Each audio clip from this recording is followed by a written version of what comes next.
今日收到一個好令人震驚嘅消息。2025年嘅3月1日，方大同所屬嘅公司富音樂 Fun Music 證實方大同於2月21號早上因為長期嘅患症離世，終年41歲。聲明中提到，方大同以積極嘅態度面對疾病5年，最終喺平靜中結束生命嘅旅程，留低咗音樂同埋圖畫小說作為永久嘅遺產。其實喺2020年起，方大同已經因為健康嘅問題減少咗公共嘅活動。2024年就已經有多篇嘅報道披露，方大同嘅身心面臨住巨大壓力，同埋佢退隱樂壇嘅原因。長期高強度嘅創作同埋公眾嘅期待，曾經令到佢身心透支。2024年佢公開呼籲關注藝人嘅健康，坦言需要重新平衡生活同埋音樂。方大同仲通過社交媒體分享咗佢康復嘅計劃，強調心理健康與身體健康同樣重要。但係喺疾病期間方大同依然堅持創作而且佢仲喺度籌備緊新嘅專輯。冇諗到天妒英才突然間收到方大同嘅死訊，而呢張未能完成嘅專輯亦都成為咗粉絲心目中永恆嘅遺憾。方大同離世嘅消息瞬間引爆咗社交媒體。方大同去世嘅話題閱讀量已經突破咗10億，更加有成千上萬嘅網友喺自己嘅社交賬號上邊集體悼念方大同。可見大家對呢位音樂才子嘅認同，同埋佢喺大家心目中嘅地位。喺呢個視頻裏面，我哋一齊嚟回顧下方大同嘅音樂人生，以及佢從患病到離世嘅整個過程，還有佢同薛凱琪10幾年嘅深厚友誼。1983年，方大同出生於美國嘅夏威夷。由於方大同嘅父親係一名專業嘅鼓手佢父親會經常喺屋企度練習音樂。由於呢種良好嘅音樂氛圍，從小方大同就完成咗最基本嘅音樂啟蒙。小時候嘅方大同屋企裏面全部都係藍調爵士音樂。喺呢種氛圍之下，當其他小朋友仲聽緊兒歌嘅時候，方大同已經開始聽50年代嘅老唱片啦，而且每次聽呢啲舊唱片嘅時候，只有5歲嘅方大同都會似模似樣咁樣模仿起身。喺6歲嗰年，方大同同佢媽媽移居到上海。喺上海期間佢學識咗上海話，而且仲開始學武術。方大同佢媽媽喺上海開咗一間英文培訓機構。雖然喺上海嘅日子裏面，方大同嘅學業都非常之繁忙，但係佢依然冇放棄到音樂呢個佢最大嘅樂趣。話說有一次，方大同嘅媽媽叫佢幫手寫一首兒歌，只有6歲嘅方大同一口氣就寫咗好幾首，而且呢啲歌亦都得到好多老師嘅認同。不過嗰陣時，方大同嘅音樂世界裏面全部都係西方嘅音樂。直到有一日，佢喺上海嘅巷仔裏面聽到一首歌，呢首歌就係李春波嘅《小芳》。佢一下子就被呢首中國風嘅旋律深深吸引。多年之後佢用自己嘅方式重新演繹咗呢首歌，唱出咗自己嘅回憶。1998年，方大同同佢父母搬咗嚟香港，而當時嘅方大同亦都開始咗佢嘅音樂創作。雖然當時香港嘅音樂市場都係比較繁榮嘅，不過當方大同攞住自己嘅唱片小樣到處推銷嘅時候，好多唱片公司都冇將佢當一回事，因為佢年紀太細啦，大家只不過當佢係一個小朋友。喺2000年，華納唱片嘅製作人聽咗佢嘅音樂小樣之後，叫佢等通知簽約，不過呢一等就係5年。喺呢5年裏面，方大同成為咗幕後嘅作曲人，佢為張惠妹寫咗就係我想你，期間仲同好多藝人合作過。大家都好鍾意佢，覺得佢唔單止有才華，而且為人特別謙虛。話說有一次，鄭秀文錄歌遲到，聽到咗錄音室裏面傳出方大同嘅歌聲，被佢嘅歌聲深深吸引，而且仲揾人專門去推薦佢。可惜後來華納唱片嘅高層有所變動，方大同簽約嘅呢件事又一次擱置咗啦。不過皇天不負有心人2005年，方大同終於迎來咗機會，一首《春風吹》突然火咗，好多歌迷到處去揾唱呢首歌嘅人。呢種只聽其曲不見其人嘅出道方式，反而吊足咗大家嘅胃口。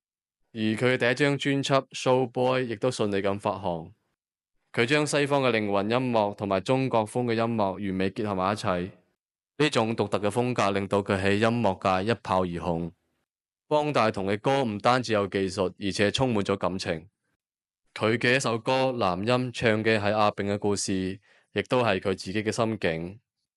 佢嘅堅持終於得到咗回報，佢嘅專輯大賣，佢嘅風格呢亦都影響咗好多人。後來佢推出咗《愛愛愛》、《未來》等專輯。2008年，方大同喺香港叱咤樂壇流行榜獲得咗最佳男歌手、創作人、作曲人3個大獎。佢唔單止創造咗歷史，而且咧用自己嘅方式證明咗自己嘅能力。雖然取得咗咁大嘅成就，不過咧佢冇俾名利沖昏咗頭腦，依然保持住謙虛嘅態度同埋對音樂嘅熱誠。2024年嘅10月18號，方大同嘅新專輯《夢想家》The Dreamer 正式上線。呢個係繼2016年嘅 JTW 西遊記之後，方大同時隔8年再次推出嘅新專輯。不少歌迷都表示青春終於回來了。方大同仲發文表示，《夢想家》係一張病中嘅專輯，係喺佢生病期間唔同階段錄製嘅。喺呢張專輯裏面，唔少聽眾都表示，方大同嘅聲音聽起身有所變化，感覺比以前更加沙啞。方大同喺接受採訪嗰陣就表示，聲音嘅變化一方面係因為年齡嘅增長，而另一方面呢係因為生病。病情會影響到呼吸方面嘅機能，導致聲音嘅變化。據報道，2010年方大同因為操勞過度出現咗爆肺而數度住院。喺呢次住院之後，佢嘅健康狀況就每況愈下啦。但係方大同呢喺住院期間就算身體唔舒服，都依然堅持推出新專輯。眾多歌迷亦都滿懷期待，希望佢能夠重回巔峰。但係現實係殘酷嘅，方大同同病魔抗爭咗5年，但係最終都係喺2025年嘅2月21號早上，平靜咁樣離開咗我哋。音樂才子方大同去世，年僅41歲，成為咗近年華語樂壇最大嘅一個遺憾。喺方大同短暫又精彩嘅一生裏面，有一個人始終相伴左右。佢唔係戀人，但係比戀人更加親密。呢個人就係薛凱琪啦。對於感情生活，方大同一直都非常之低調，出道咗咁多年，基本都冇傳過緋聞，可以話係緋聞嘅絕緣體啦。而唯一嘅所謂緋聞對象就係薛凱琪啦。2005年，方大同簽約華納嗰陣，佢性格比較內向，基本上冇乜朋友。係薛凱琪主動接近佢，帶佢認識公司裏面嘅人，陪佢食飯傾偈。慢慢咁，佢兩個人成為咗最好嘅朋友。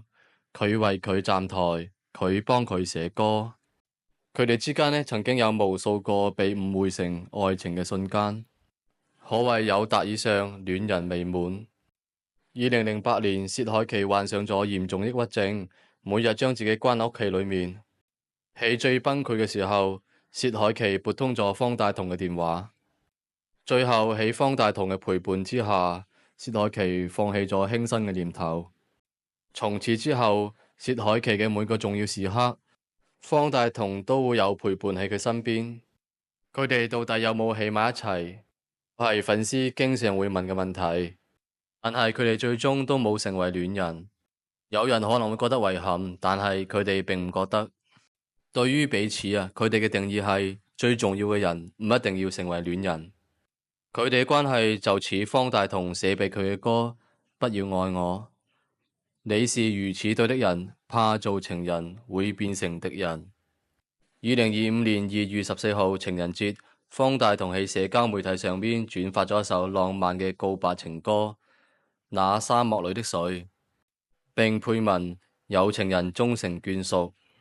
歌迷仲以為方大同喺感情上邊有新嘅進展，紛紛猜測佢係咪終於脫單啦。但係冇諗到，短短1周之後就傳嚟咗噩耗。其中最難過嘅大概就係薛凱琪啦。雖然佢哋唔係情侶，但係佢哋嘅故事比愛情更加動人。他走了，他還在，屬於他們嘅回憶永遠都在。有些人短暫咁嚟過呢個世界，但係卻留低咗永遠嘅痕跡。